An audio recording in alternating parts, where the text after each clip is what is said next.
Um, Thank you, Amanda. Okay, so we've just gotten our recording started, and I'm just going to go through a few notes, like always, for anybody who's getting logged in at the moment. If you are joining us for the first time, welcome. We take questions via the Q&A box during class, so you'll open up that Q&A box, type your question in, and David will be taking his questions after he's gone through parts of the presentation. He'll let me know when he's taking questions. We are recording today, so if you need to leave for any reason or you want to access this class later, you can access our YouTube channel generally about 24 hours following the class, and you'll see the recording there. The person who usually does our recordings is out of office. His wife had a baby, so we have been a little slower getting those recordings up just because everybody's overseeing his customer service work and some other stuff for him while he's out. Uh, I think that's about it. If anybody has any questions, please let me know. And again, just bear with us if we have any issues with the PowerPoint. Thanks, David. We appreciate you joining us as always. Hey, it's great to be here. Good to see you, Sally, and good to see everybody else joining us this afternoon. Well, I guess this week's been a continuation of the same crazy weather that we experienced through March and early April. I think it's about 4 weeks ago or something. We talked about some of the late frost, average late frost stuff, some of the data we use in making our planting decisions. Well, hopefully that's paid off for you and you pay attention because I guess I woke up Monday morning, it's 29 degrees, at least out of my place it was. So a lot of people had some frost damage and stuff. Nothing really killed, but a lot of plants coming in where the new growth is all kind of brown and crispy looking, and that's just new growth that was coming out, and then it got zapped when it went down into the upper 20s. But I feel like, knock on wood, that we are actually there, that we have arrived at spring. If I say April 20 is our average frost date, that means we've made it past the halfway mark. It's less likely. Of course, it could happen even until May. So if you've got real tender plants, things like tomatoes and beans and some of the other vegetables you see on the desk here, um, just know you're taking a risk even now. We sometimes have some frost that even go as late as May. But still, the weather has just been phenomenal the past couple of days, and I want to get active in the garden. Have been, I know you do, and I want to encourage that. So today I will be talking about growing vegetables and a few different herbs as well. As Sally mentioned, I'd love to take questions from you, make this more conversational, a little more of a dialogue that's there. So I've built in a couple of question breaks. So anytime as you think of questions, just go ahead and pop them in there, and then we'll take a break and Sally will help us get through all that. So that's the agenda, and we are going to get started. All right, I say there, grow your own food. This is really a aspect of gardening that you get so much enjoyment and pleasure out of because it's not just the nurturing and caring for plants and watching them grow and all the challenges that we face, but then you also get to complete that cycle by bringing them in and putting them on the table. This image is the employees' garden that we have here at the Fair Oaks store. And few of the crew, not myself, but some of the others went out there a while back when the weather was really nice, went up, got us planted up on that. And I must say, about 20 minutes ago, I just enjoyed a delicious salad that came out of this same garden. So that kind of reward is just, there's nothing else like it. I think really in anything in life, but particularly in gardening. So I really encourage you, whether you're doing it on a scale like this, bigger, smaller, even if it's just growing a basil plant in a pot on your deck or a little rosemary or something. It's just great if you can participate some way in the production of your own food. So that's what we're talking about today. But I decided I really wanted to start out talking about growing good soil because we talk about this a lot, but not enough. Half the plant is below ground, right? We're visually looking and seeing the leaves, the flowers, the form and the shape and all the beautiful parts of the plant world above ground, but that's only half the picture because below ground, where the roots exist, they have to exist down in the ground, where that's where they get the moisture, the minerals. That's what stabilizes them. That's basically taking water up into the foliage so it can produce food that gets sent back down into the roots. And this soil and the health is critical to having a healthy root system on the plants. So these things, the top and the bottom of the plant, they're all one as a holistic view, and those roots exist in the soil. So if we're going to have good product, good produce out of it, we want to begin by making sure we have good soil. So when I say good soil, most of us in this area, if you're in DC suburbs area, are working with, I'm going to call them urban soil. This image I took off of a job site. This was a housing development just about half a mile from where I live. Fairly typical of what we're going to encounter throughout this area. And in urban soil, everything has changed. All this stuff that you may have heard about or learned about of soil profiles and the cycling of organic matter and worms and all this kind of stuff is gone. That just, in a sense, when I don't want to say it doesn't matter, but it just doesn't exist when you're in a urban environment because the construction process alters this so drastically that most of the time, if you're moving into a new home or anything is built within the last 20 years, you're going to discover some kind of gardening like this. I still remember that my own personal home, first day I moved in there, it was 20 years ago, I decided I was going to plant a tomato. I didn't know this was what I was going to encounter, and that became like a 3-day process. So the construction process, whatever was subsoil comes up to the top, whatever's topsoil goes down to the bottom. It gets moved from one place to another. Also, from an engineering perspective, if you're building roads, sidewalks, houses, you want something that's very firm, that's very tight, that's very dense, that's not going to move, so you can build on that for stability. That's the exact opposite of what plants want. Plants want something more like I'm calling my garden soil. They want something that's loose, that's friable, that has pores in it so air and water can move into it, so nutrients can cycle in it, so roots can grow in there. So we're looking really at two extremes. This one, just kind of tell you the rest of the story, this did get planted up with boxwoods, and I thought, oh, we're going to watch how this goes. Within a month, they were dead, and they've since been replaced with some arborvitae and I think some additional effort put into the ground there. So how do we go from this urban soil over to a healthy garden soil? That's what I want to talk about for the first part of this discussion. When we talk about soil, specifically soil is this old eroded rock. So you might start out over ancient times, over eons of time, where the stone gets, it could be volcanic material, it could be material was moved by glaciers, moved by ancient oceans and everything. And soils develop over time. And then as it breaks down through a combination of wind erosion, water erosion, the geology, that breaks down to smaller and smaller pieces. So you'll start to go in the mineral part of a soil where a rock slowly is like 2 millimeters or greater. We get to a sand particle because over time, over thousands of years, it breaks down and weathers into sort of a sand particle. It continues to deteriorate and degrade into smaller portions of silt. And then ultimately, we end up with clay. Our region is a very, very, very old region on the planet. And we have very, very old soils. So they're highly eroded. And a lot of us now have a pretty high percentage of clay that's in there.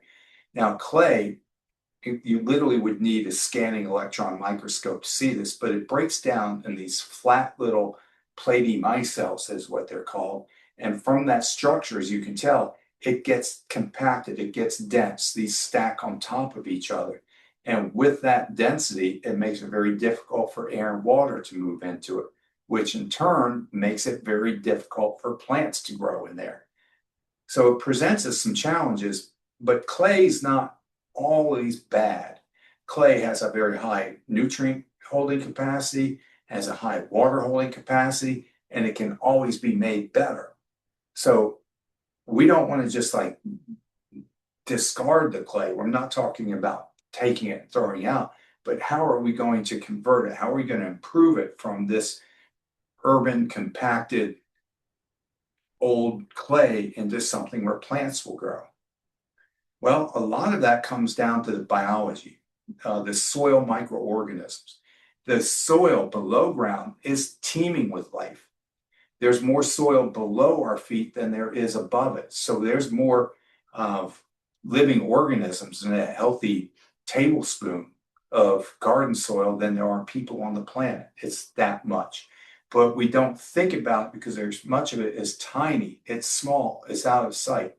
So I love this image because it says right here, organisms decrease in size as they increase in numbers. The most that you or I could see is we could probably see mites, so we move down this scale, look at snails and worms and springtails and such. We can get down where we might even see mites. But if we start going much below that, like even if we start getting down to this nematode, at this point, we're going to need to see a microscope to look at that. And if we make it all the way down into here, they're saying in a square meter of soil, I think I counted that out correctly, but I remember they're talking about like up to 1 trillion different bacteria, fungi, actinomycetes in a square meter of soil. So it's this living component, it's this biological component that is so critical. That's how actually we build a soil structure. That's how we cycle nutrients and make it available to plants. They form a symbiotic relationship with the plants where the plants are putting food resources into the ground, and then those plants are making life available for plants so that they can grow. And then this construction process and everything, a lot of times this biological aspect of soil also gets destroyed and wiped out. So when we start out, you might be this just inert, and this is where I might say just dirt. It's lifeless, has no structure, and it's really can be nutrient poor, pH can be off, and very difficult to support healthy plant life. So what are we going to do about it? The way we fix this, the way we do it is trying to restore the life and vitality to the soil. So this is talking about soil, changing the structure of it. And we do this by adding compost. So all these microorganisms, these trillions, billions, millions that live in the soil, they are feeding, well, they're feeding on each other. They're feeding on carbon that plants drop into the ground, carbon that might go back into the soil as manures, but that's what they're feeding on. So the way we recondition soils is getting this compost back in there. And compost to me is a generic term. This is just aged materials, taking something that was once living, which could be anything from, say leaves and grass clippings to banana peels, manure, whatever, shellfish, and putting it back into the soil where it ages, it breaks down, and then it puts all this carbon, these conditioners back in, and keeps that soil food web going. So this is how that biology is that as they are shredding that material, as they're eating it, as they're digesting it, the bacteria produces slime. They call this bacterial slime, which literally starts to hold and glue those little clay particles together. The fungi, these microorganisms there, the hyphae from the fungi go out there, they pull these little clay micelles together. They start to build this structure and they actually get this back into a living soil. So there's many different ways to do this. So I happened to be catching up on a little bit of stuff around the house the other day. I thought, oh, well, I want to talk just a minute about composting. There's many different ways that we can do this to revitalize soil. One of the options is I just have this little composter. So I'm doing what I call lazy man composting. I don't follow the rules. I don't check the temperatures. I don't look at my carbon nitrogen rates. I don't shred material. I'm just like, this is like the lowest input possible, laziest way I know of doing compost. But I have this cool little bin that I found out the curb. Somebody was moving. They put out curbside. So again, pick this up as a curbside gift. And it's a chambered rotating type timber. So you can see the two handles in here. So what I'll do is I put a lot of my kitchen scraps, some of my yard waste into one side. And then when that gets full, I can start over on the other side. So I essentially have one side that's actively cooking that I'm building, while the other side is actually getting processed. So when I say process, this is all these bacteria and fungi that are in there. And when we do it right, that actually builds up the heat. So you'll see compost. That's heat that's coming off of how much microbial activity is going and how much the bacteria are releasing in the form of heat energy goes on there. So what I'm doing is this mostly, if you look in here, so this is kind of the raw material. I opened up one side of that bin. I dumped it out. This is an old bulb case that I used to screen it out. If you look closely in here, hey, you can see that's an old avocado pit. They actually take more than a year to compost down, but you know, I play around with all this kind of stuff, see a few old leaves in there. So on a finished compost, you would not be able to actually tell what's in there. But this is kind of in its state, is probably about 3, maybe even up to 6 months old in here. And I will run it through this old bulb crate to kind of break it up a little bit, pick some of the large pieces out, and then we get down to the finished product that's there. So out of this bin of compost, this little bit, this is not mature, this hasn't aged, it hasn't broke down, so that will go back into the composter, and this becomes my finished product. These are little chunks of eggshell that's around here. If this was really done professionally really well, you would not be able to see that. But I've been doing this for years, and I take that compost, I toss it back into the flower beds, and that's what I'm doing to build this clay. This is the same bed that I had to dig 3 hours to get one tomato plant in many years ago. Now it's I finally got around. I'm establishing a garden and plants are thriving in there. The difference in there is getting compost in there, getting some kind of organic matter into it. And I put this out and I actually enjoy. I watch the birds. They come and pick the little shell pieces out and stuff. And that becomes just another aspect of enjoying my garden. Now, just a little diversion, because if you were looking at the compost, I'm hoping you caught in the background this beautiful little perennial back there. And I know that somebody at home is saying, what is that? Well, that's Eastern Blue Star, the Amsonia tabernae montana. It's a mouthful. But this is a native plant, native to more of the southern central parts of Virginia. This particular one, it's going into its second or third year. Pulled this guy out of the sale bin. Don't you love that? Where you get it for pennies on the dollar. Stuck this scraggly thing in, and here now it is, a couple years later. Beautiful, coming to full magnificent bloom. This picture is probably taken 10 days ago, kind of thing. And they'll get this light powder blue color. One of the things I love about is you see this dark stem along there. So it comes up and you get this nice contrasting dark stem comes up there. The foliage on there, nice powder blue, light blue flowers. This picture was taken about 2, maybe 3 days ago. You see the flowers starting to fade, the foliage goes up. This is a sturdy, rock solid performer in your garden. It will grow in sun, it will grow in shade, essentially has no pest issues that are there, and gives us a nice fall color. It's in there, and it's well behaved. It kind of stays in a clump. It doesn't go running everywhere.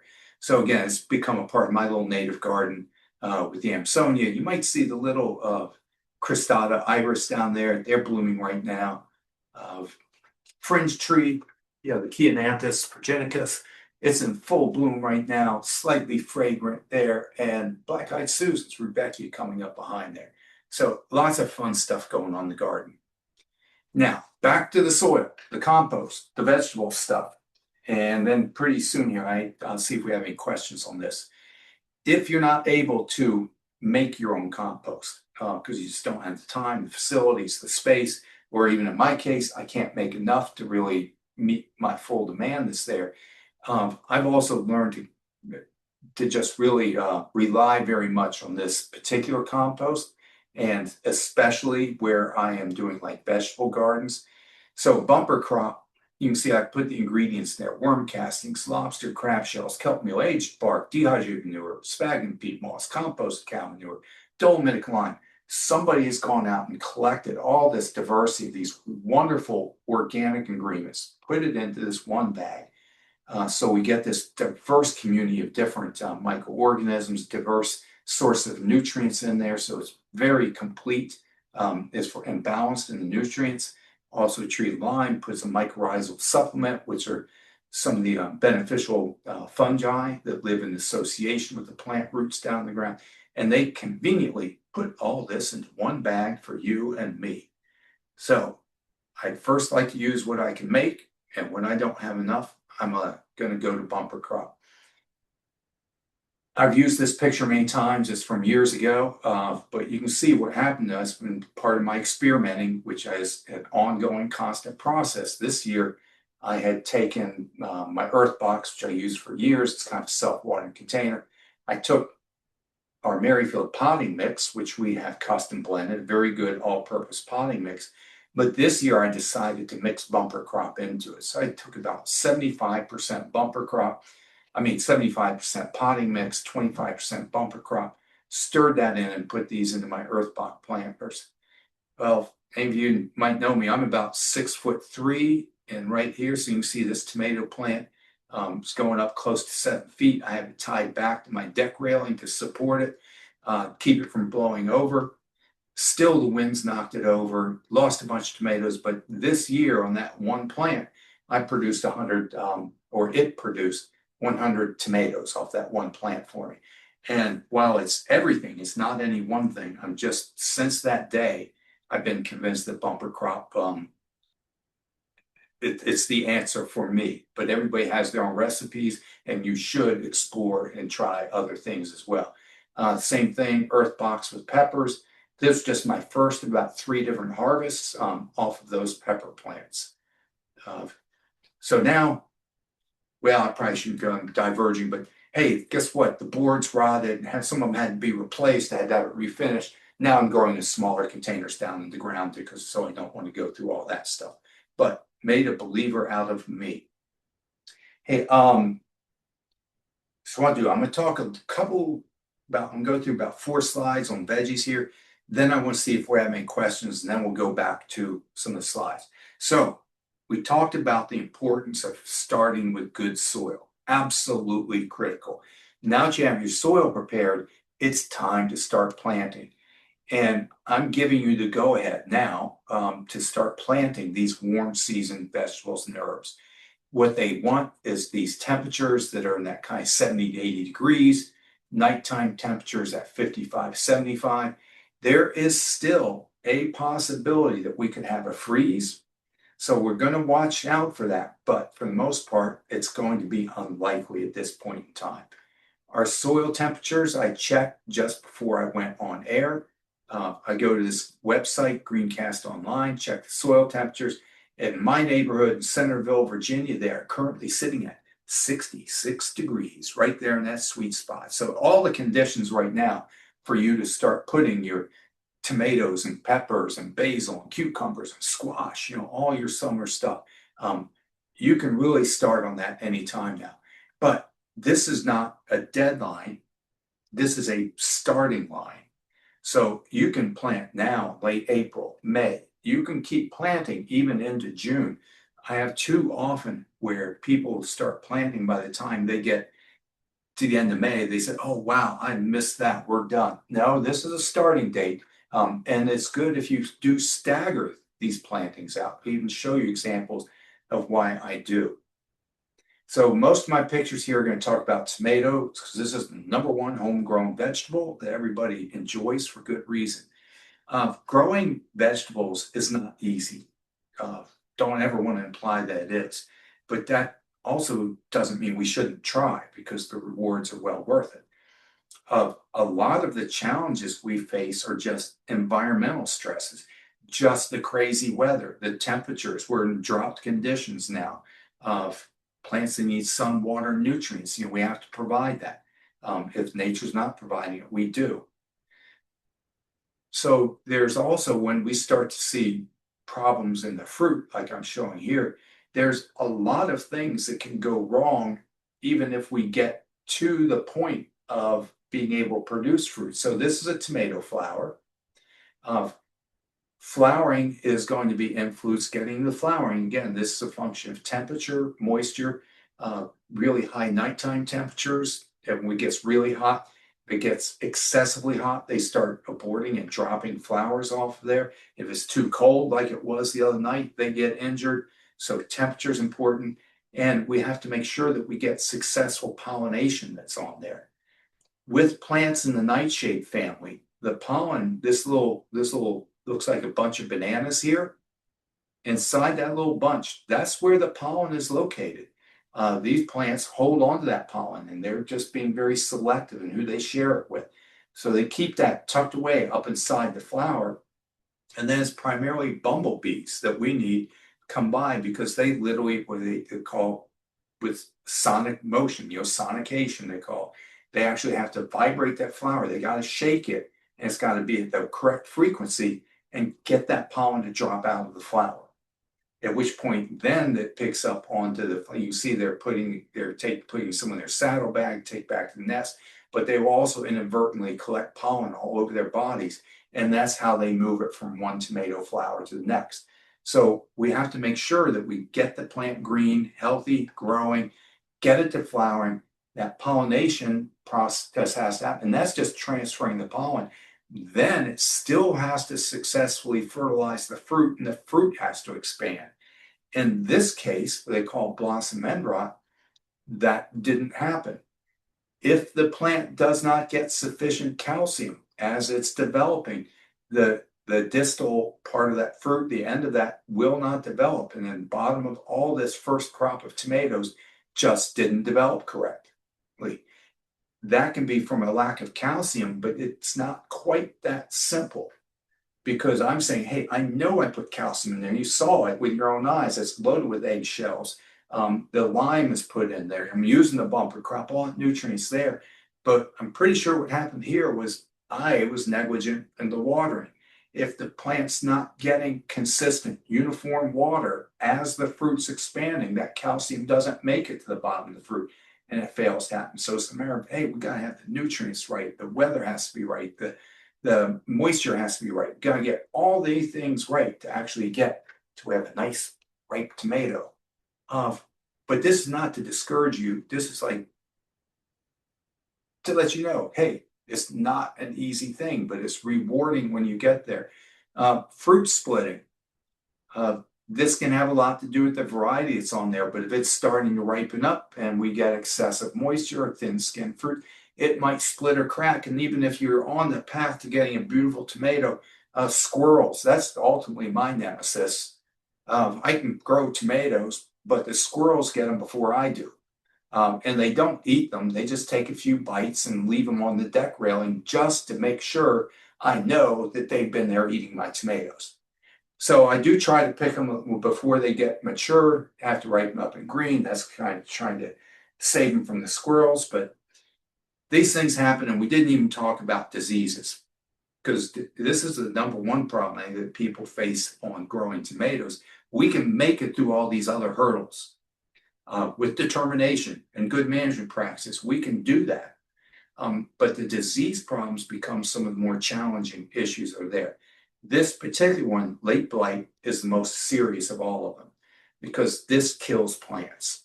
This may start out as just brown leaves like these at the bottom, where they kind of have this kind of just going brown, shriveling up a little bit.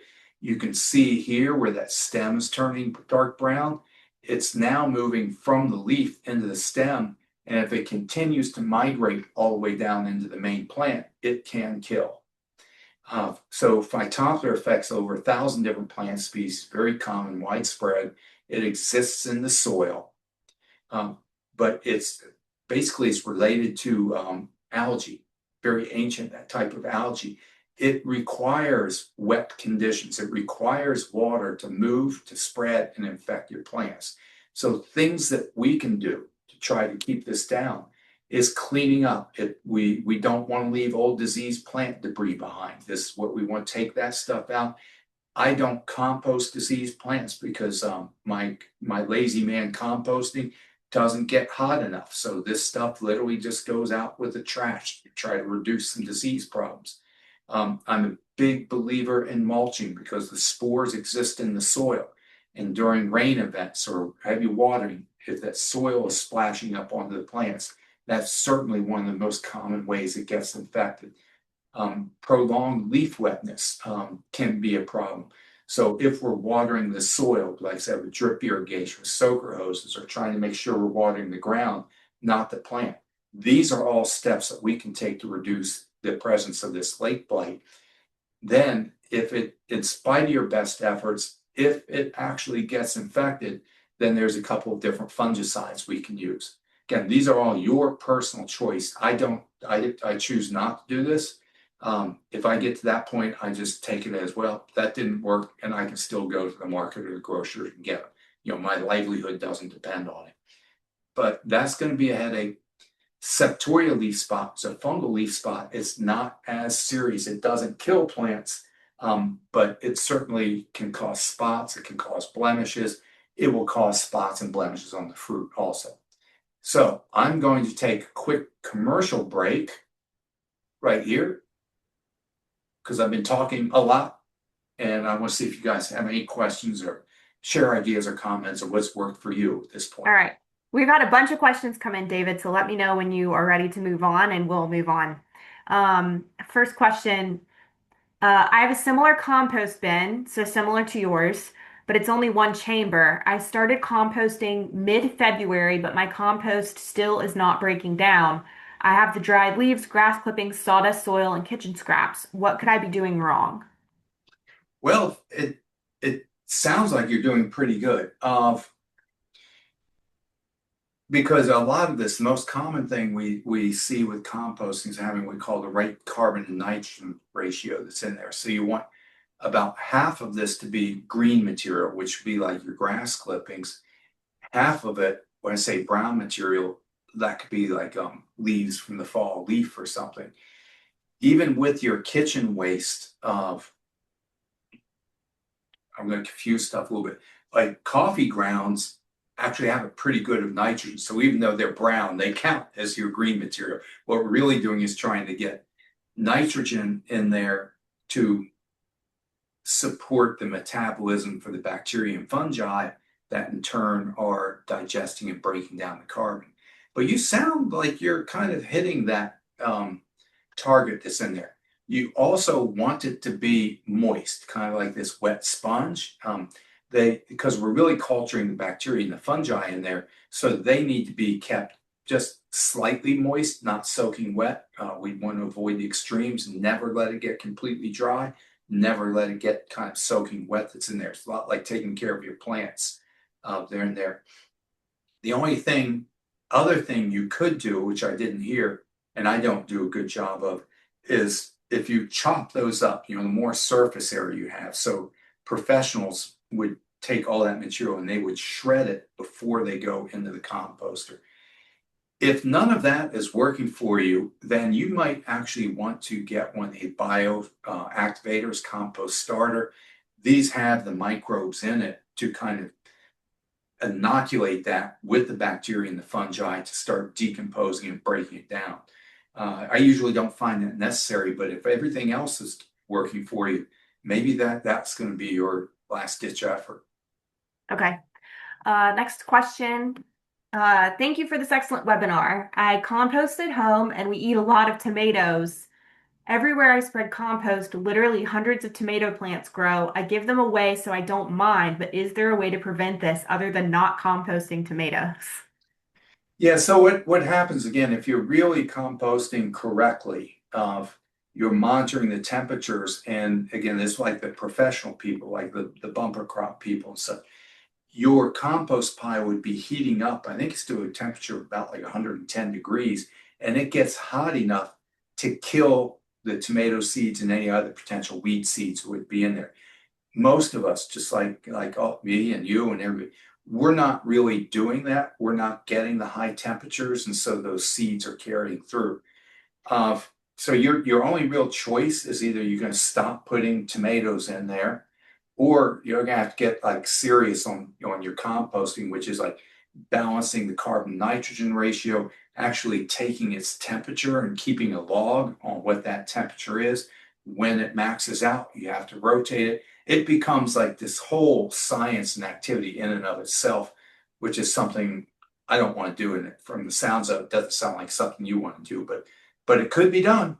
could be done. So get serious on your composting, or just stop putting tomatoes in there. Okay. Next question. Do you have a feeling on leaf grow versus bumper crop for compost? Oh yeah, they're both excellent products, but they're both very different products. So leaf grow is composted yard waste. You're taking leaves, sticks, grass clippings, that kind of stuff, and you're composting it down. They shred it, they compost it, they do the windrowing, the turning, they monitor the temperature, the moisture contents. They reach those high temperatures. Wonderful facility up there where they're doing all that work. But it's coming from composted yard waste. So this would be an example where it tends to have high carbon content, but very low nitrogen content. It's not as diverse, so it doesn't have the nutrient density. So it's putting organic matter in the soil. It's putting compost in the ground. It's fueling this soil food web. It's a wonderful material.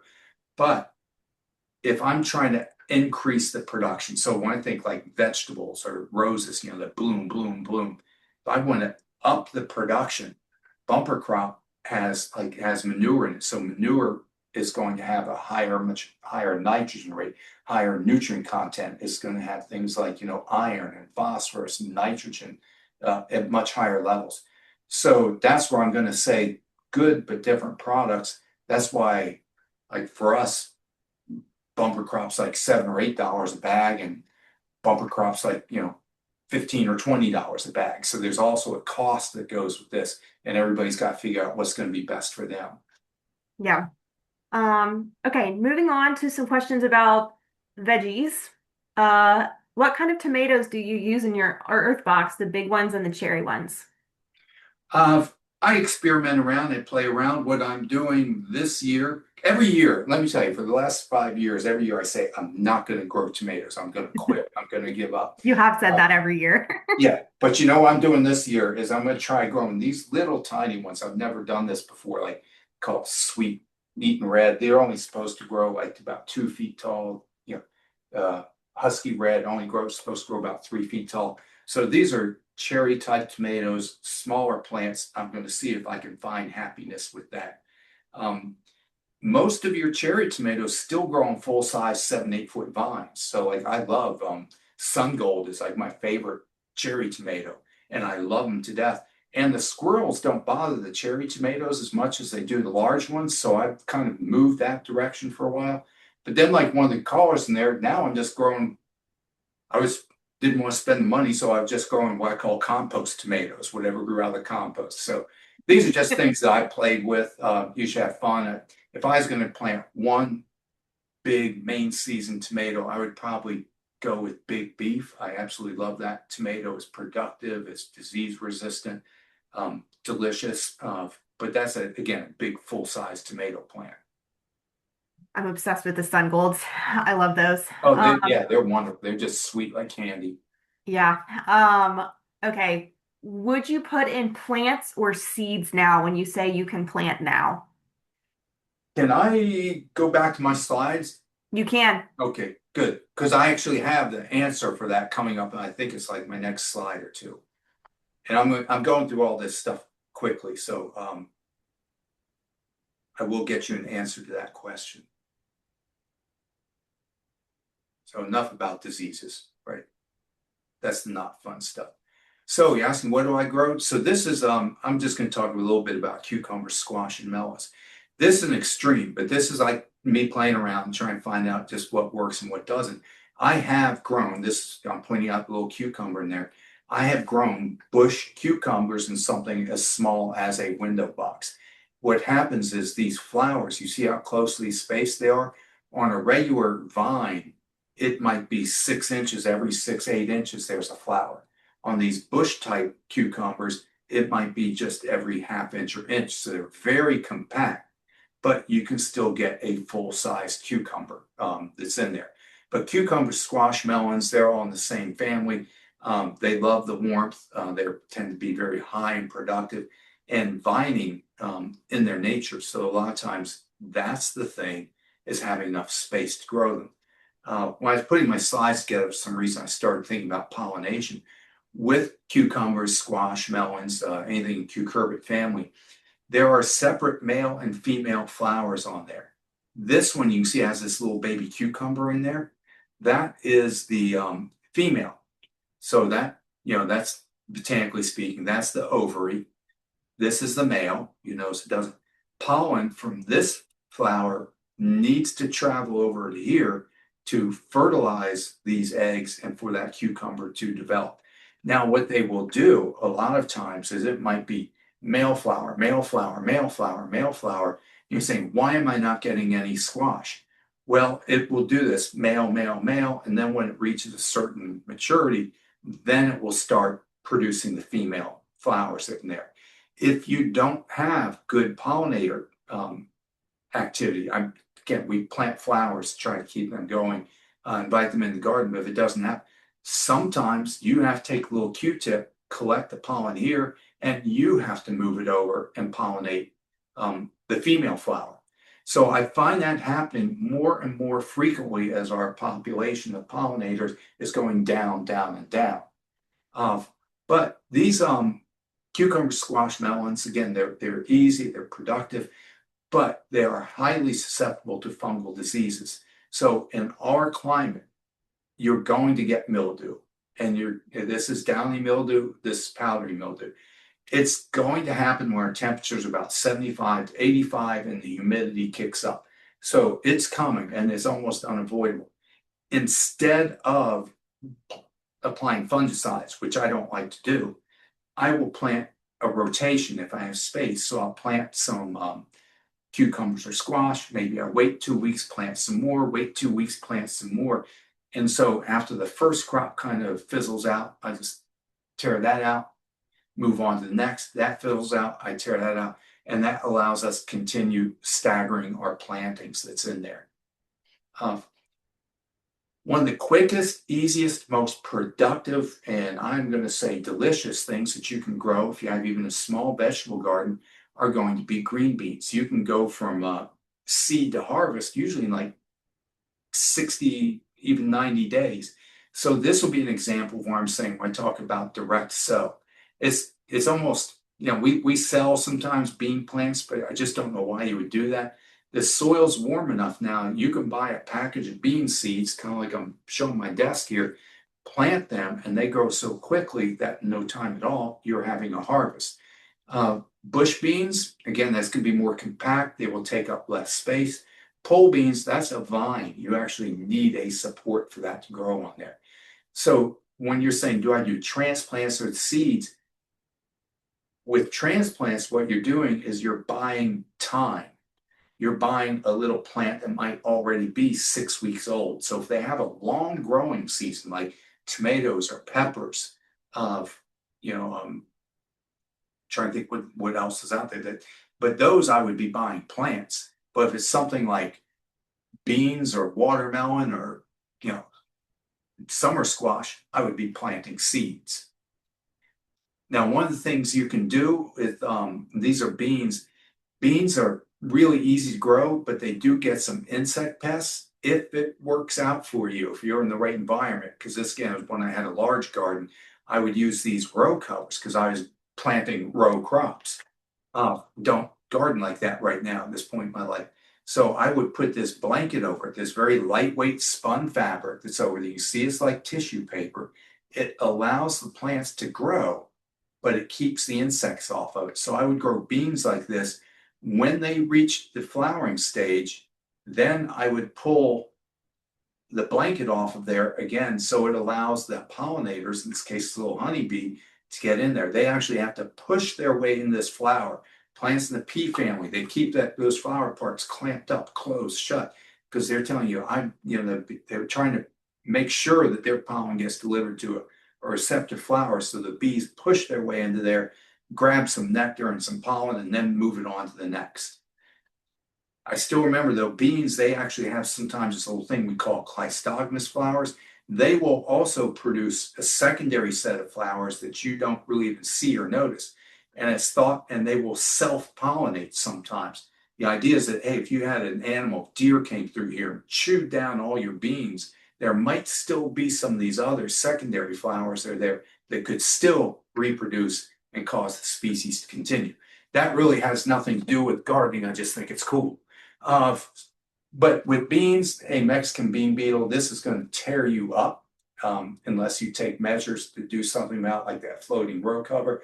Or we do have some good, effective organic treatments like spinosad for that. Plant bugs. These are really ones that their mouth is like a little needle, and they go in and they poke the fruit or the leaf, and they suck the sap out, and it leaves these kinds of spots and blemishes on your fruit.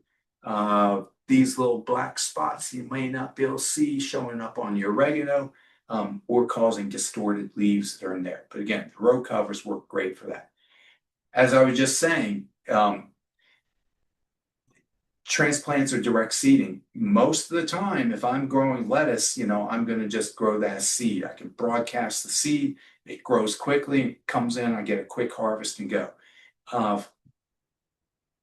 You might, though, depending again, if you don't have a lot of space or if you just want to get a faster turnover, this is going to be more like a where I'm setting transplants out, in a very efficient way with the soaker hoses going on there. But what you're doing again with transplants is you're buying yourself about 6 weeks of time. This is seeds just broadcast into the bottom of my earth box. So here's tomato. This one is called Indigo Rose, a little cherry type that I'll never waste my time on growing again. My bias, you might enjoy it. And I just take this package of seeds, broadcast and scatter it down and below, and get basil coming up in there, trying to get as much as I can out of those little containers. Again, that's one easy grow from direct seed, but we also started having trouble with this disease, basil downy mildew, which then became a headache and made it almost impossible for me to grow basil anymore. But the good news is now you can get disease-resistant varieties.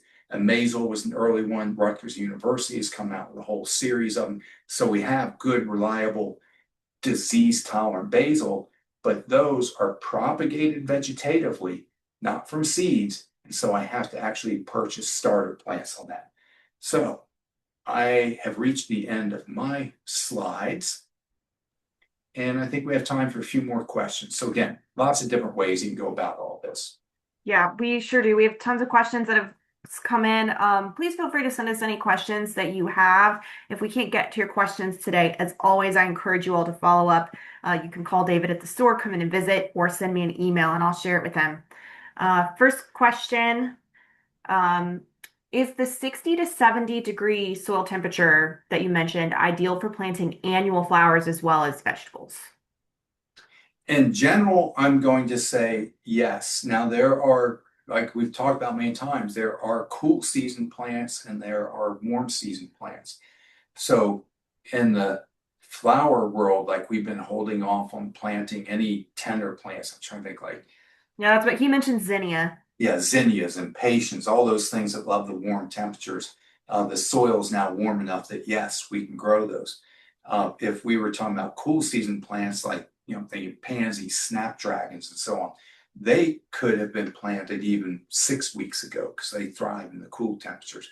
So it's not universal. It really depends on what you're growing. But basically, yes, the same thing holds true for flowers. If it's a summer flower that loves the warmth, go for it. Okay. Next question. My lettuce and spinach is only just sprouting and kohlrabi is only about 5 inches tall. Should I just pull them out and start my tomatoes and cucumber now? Oh, I hate to give up. Uh, there's a pretty good chance that these cool season plants you have, like spinach and what was the other? Fennel, I think we talked. Kohlrabi and what was the last one? Hang on. Sorry, let me scroll down here. Lettuce. Spinach, lettuce, spinach, and kohlrabi. So they may sometimes what we call bolting because we're trying to grow them because we love the tender greens, the foliage is on there. If where the temperatures suddenly sort of jump up to the like 80 to 90 degrees, sometimes that triggers a response in the plant that boom, it goes into a flowering mode, in which case then the greens are tough and bitter, don't work as well. Lettuce lettuce grows so quickly and everything. I think you might still be able to get a harvest out of the lettuce. Spinach, it might happen for you, but it's also quite likely that's going to lead to disappointment because it a lot of times bolts pretty quickly when we get the warm weather. Uh, Kohlrabi, it will probably succeed for you, but it's going to take a long time. It's got a long growing season. It's not going to come out fantastic. So I don't have a great answer for you. I know when you have limited space, you got to prioritize and stuff. Again, let me say, now you can start planting. So if you decided, hey, I'm going to wait and plant cucumbers even in late May, June, even cucumbers as late as July, you can still get a harvest out of them. So you could say, let me give this a try, let me see how this goes, and plant cucumbers later. Just you're gonna have to decide where your priorities are. If you really love cucumbers and say, well, enough of this, let me just move on. I could understand that thinking too. Lots of options. I hope you wait. I hope you wait a while and see if you can get something out of See if you can what get you have, and then yeah, just it. this is early. You could used to have plenty of time. You grow cucumbers, plant them next month. All right, next question. How often do you have to water tomatoes?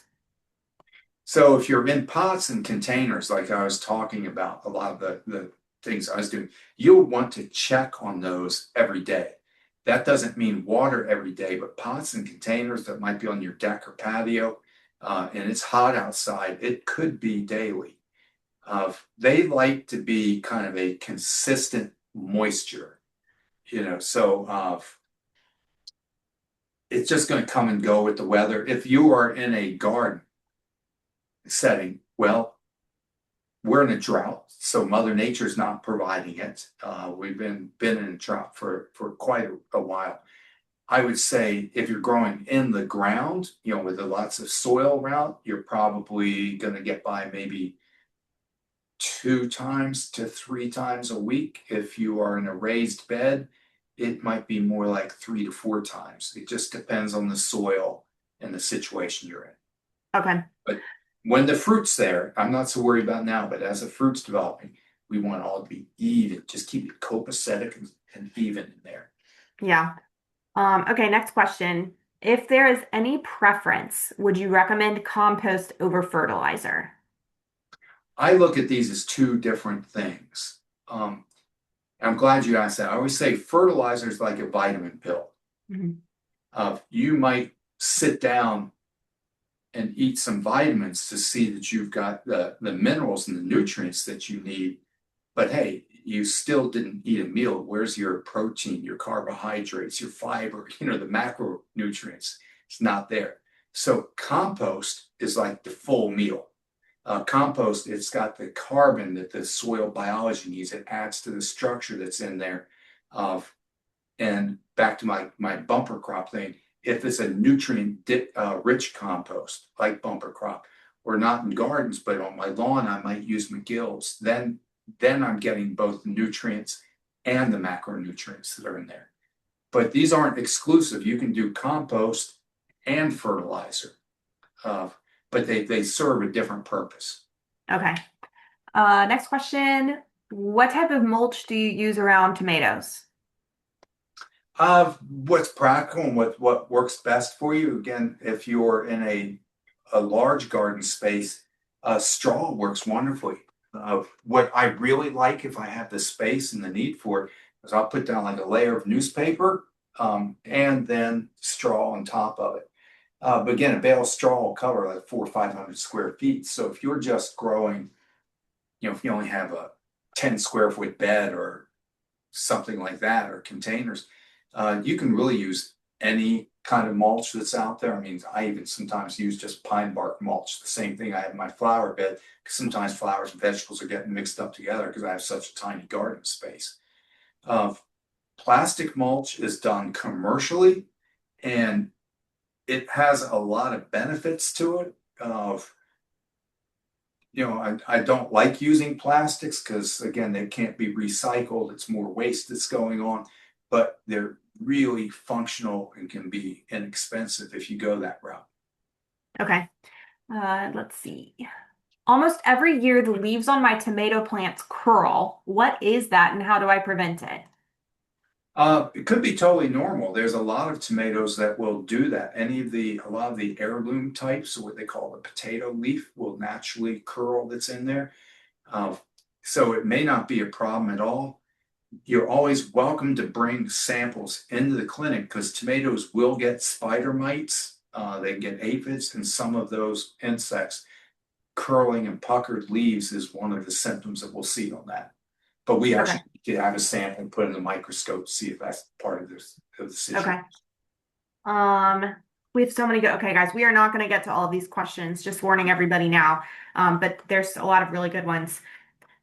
What's the best way to work compost and manure into clay soil without a rototiller? How big can I leave the clay clumps? Uh, so I think if you're establishing a new bed, you absolutely need to and should cultivate that into the ground. I know there's different ideas about this, but if you're looking on just that clay is so hard, so solid, you want to break that up and put it in. Uh, what I'm doing now that I have an established garden is what I just call top dressing, where I might just broadcast a half-inch layer or so, or more or less, depending on what I have.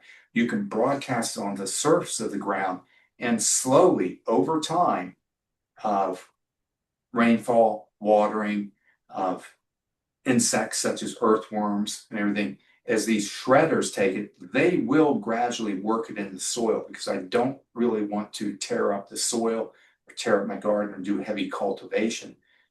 So you can just at that point start top dressing. You broadcast it on the surface, maybe scratch it in a little bit if you want, but then just let nature work it in. But that is a slow process. It takes time. Okay. For our last question, since it's 2:59, we have a few questions that have come in about fertilizer for vegetable gardens, so we'll address that topic. Um, One question is about raised beds, like what type of fertilizer should I use for raised beds? But the question we have a few of is how often do you need to fertilize your plants, your vegetables during the season? Like how often do you apply fertilizer? So vegetable gardening, again, I'm talking about this, I keep using this word production. Uh, a lot of times, hey, if it's an ornamental garden, I'm just, oh, pretty flower, nice greenery, that's good. But now I'm talking about, hey, I want, I want bigger, better, more kind of stuff. And so it might push the plants a little harder. So typically I'm going to say I'll be watering, um, I'll be fertilizing about once every 4 to 6 weeks.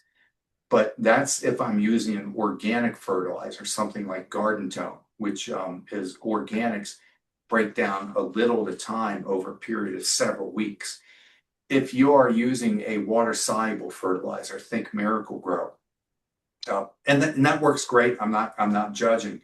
Um, I've had great results with Miracle Grow, but that's it's a water soluble fertilizer. You mix the water can, the plant absorbs it. It doesn't stick around a long time.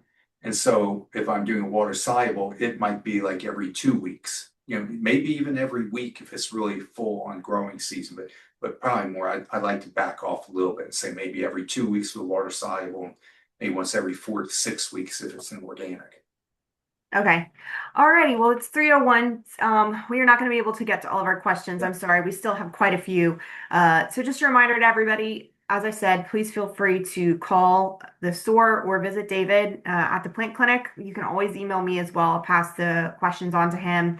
And David, is there anything you'd like to close with before we finish for the day? No, just I almost feel like I owe everybody an apology. I always think out, I don't know what I'm going to talk about, I don't know what I'm going to do, and then I was making compost, and I thought, well, I'll talk about this. And next thing, my presentations kind of blow up from there. I just get a little enthusiastic and try to fit too much into too little time, but that's my Maybe we need we need to double your virtual plant clinics. I know you're no, not no, busy we can't. elsewhere. None of us can take that. But no, I enjoy doing these things. I think we're going to go on a short break only because, Yes. boy, we get so busy at not my virtual plant clinic, but at the real Yeah. live in-person plant clinic. So I'll be there.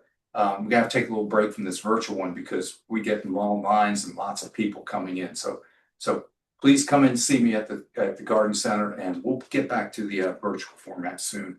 Yeah, we'll be resuming in I think a couple of months. We have our date set, so we'll be adding that to the calendar soon. But as David said, he takes a break. Most of our instructors take a break for May, especially because the store is so busy. So please stop by and see him in the store. David, thank you so Point much. of clarification, I am not taking a break. Well, yes, I'm taking a just break from going the from plant clinic. virtual to real life. It's actually Yes, getting crazy busy. yes, no, Yes. not a break at all. Right. Well, go see David in the store. I know he'd be happy to chat with you. David, thank you so much, as Thanks, always. everybody. All right, I'll see you later.